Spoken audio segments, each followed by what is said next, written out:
ලැජ්ජාව පැත්තකින් තියලා රොමායා අරුණකින් අහනවා කවුද ඒ ගෑනු ළමයා අරුණ? අරුණ මද වේලාවකට නිහඬයි මේ වෙලාවේ. ඒ නිහඬ බවම රොමායව තව තවත් අසරණ කරනවා. ඒ ඔයාගේ එක්ස් ගර්ල්ෆ්‍රෙන්ඩ් මං හරිනේ අරුණ? රොමායා උත්තර දුන්නත් බලාපොරොත්තු වුණේ නෑ එහෙම නෙමෙයි කියන උත්තරේ. නෑ මිස්. ඒ වචන ටික ඇහුණා විතරයි රොමායට ලොකු හුස්මක් පිට වුණා නිරායාසයෙන්ම. හරියට මෙච්චර වෙලා හුස්ම හිර කරගෙන හිටියා වගේ. ඒ මගේ ළඟම කසින් කෙනෙක්. අපි පොඩි කාලේ ඉඳන් හැදුන එකට. මිස්ටර් ජෙලස් නේද? මට එහෙම නෑ. මම මොකටද එහෙම හිතන්නේ? කට කොනින් හිනාවෙන රොමායාගේ කම්මලත් රතු වෙලා. මොහොතක් දෙදෙනාගේ මැස් එකට ගැටුණා. එක්ස්කියුස් මී. දෙදෙනා මේ හඬට එක පාරම ගැස්සුණා. රමේෂ් එන්න. රොමායා මේ ෆයිල් එක ටිකක් චෙක් කරනවද? මම හිතන්නේ ඔය දෙන්න ප්‍රොජෙක්ට් එක ගැන වෙන්නේ නැති කතා කරගෙන හිටියේ. රමේෂ් හින්ට් එකක් ගැහුවා ඇඟට නොදැනීම. රමේෂ් කිසිම අවසරයක් නැතුව රොමායා ගාවින් ලං වෙලා ෆයිල් එක සයින් කරගත්තා. එතන කිසිම ඩිස්ටන්ස් එකක් තිබුණේ නෑ. අරුණට ඒක දැක්කහම ඉහෙන් කනෙන් දාඩිය දාන්න පටන් ගත්තා. මේ අකා මොකද මේ රොමායට මිච්චර ළඟින් ඔය ෆයිල් එකට සයින් කරගත්තේ? මූට මැනස් නෑනේ කොහොමත්. රොමායා අද 7:30ට ඩිනර් අවුට් එක මතකයිනේ? රමේෂ් ෆයිල් එක අරගෙන යනවත් එක්කම මේ විදිහට කියාගෙන ගියා. අරුණට තවත් තද වුණා.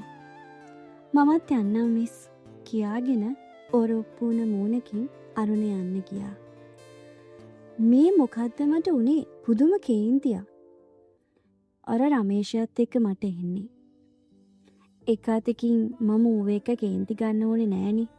සමහර විට මම හිතන විදිය වැරදි ඇති. රොමායා කියන්නේ ලොකු සල්ලිකාර කෙල්ලෙක්. රමේෂ් මන් දන්න තරමින් ඒ පවුලට සම්බන්ධ කෙනෙක්. මං එහෙම බලනකොට මේ ඔෆිස් එකේ සුළු සේවකයෙක් විතරයි. මෙතන රට පටලවගෙන ඉන්නේ මමද එතකොට? රමායා වගේ ගෑනු ළමෙක් මට ලැබෙන්න ඕනේ කියලා කොහොමත් මට හිතන්න බෑනේ. අරුණ හිතන්නේ රොමායට තියෙන ආකර්ෂණය අරුණගේ මනස්ගතයක් කියලා. හිතේ පුංචි දුකකුත් එක්ක වැඩ පටන් ගත්තා අරුණේ වෙලෙම. ටික වේලාවකින් සඳුනි ඔෆිස් එකේ වැඩ කරන තැනට දුවගෙන ආවා. "කොහොනේ මේ දාස් අංකල්? ඇයි? සඳුනි මොකද මේ කලබලේ?" "මිස්, අපේ මිස්." "මොකක්ද?" "සඳුනි කියපංකෝ ඉක්මනට." ඒක අහපු අරුණට තමන්ගේ කටින් පිට වෙන වචන ගැනවත් කිසිම සැලකිල්ලක් නැහැ. "අපේ මිස් කලන්ති දාලා වැටුණා." "මොකක්? කෝදෙන්?"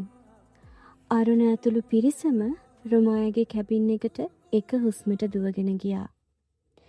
ඒ කාටත් වැඩිය රොමායාගේ අයිතිය අරුණට තියෙනවා වගේ තමයි අරුණ හැසිරෙන්නේ. "මොකද මේ රොමායා?" ෂණිකයකටත් කලින් රොමායාව උස්සගෙන අරුණ කාපාකෙකට දිව්වේ ස්ටාෆ් එකම පුදුම කරමින්. "හම්මෝ අපේ අරුණ මරුනේ."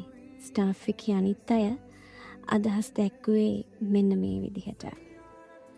"මේ සඳුනි ඔයත් නගින්න. මිස්ව තියාගන්න. ළඟම තියෙන හොස්පිටල් එකට යන්න ඕනේ. ඉක්මන් කරන්න." "නෑ අරුණ, මිස්ලට වෙනම ප්‍රයිවට් ඩොක්ටර්ස්ලා ඉන්නවා." "මොන මගුලේ ඩොක්ටර්ස්ද සඳුනි? පුළුවන් තරම් ඉක්මනට ළඟම තියෙන හොස්පිටල් එකට යමු." ඉහින් කනෙන් දාඩිය දාගෙන අරුණ ඩ්‍රයිව් කරන්න පටන් ගත්තා. අනේ දෙයියනේ මගේ රොමායාට මොකද වුනේ? ඒ අතර රොමායා අවසිහියෙන් මොනවදෝ මුමුණනවා. මිස් මම සඳුනි බය වෙන්න එපා අපි ඉන්නවා තව ටිකයි. හොස්පිටල් එකෙන් නවත්තලා කායකින් අරුණ පැන්නා. ඒත් එක්කම ට්‍රොලියක් අරගෙන ඇවිල්ලා හරි පරිස්සමින් රොමායව තිබ්බා. හොස්පිටල් එකෙන් කෙනින්ම රොමායව ICU එකට තමයි ඇදලත් කළේ. රොමායගේ තාත්තයි අම්මත් එවලීම එතනට ආවා. සඳුනි මොකද රොමායට උනේ? දන්නේ නෑ සර්. මම ෆයිල් එකක් සයින් කරන්න යනකොටම තව ෆයිල් එකක් මැඩම් හොයාගෙන හිටියා. එක පාරටම වැටෙන්න ගියා. මම ඉක්මනින් මැඩම් වල්ල ගත්තා. හොඳ වෙලාවට සර් මං එතනට ගියේ. නැත්තම් මිස්ගේ හෙඩ් එකට ලොකු ඩැමේජ් එකක් වෙන්න තිබ්බා.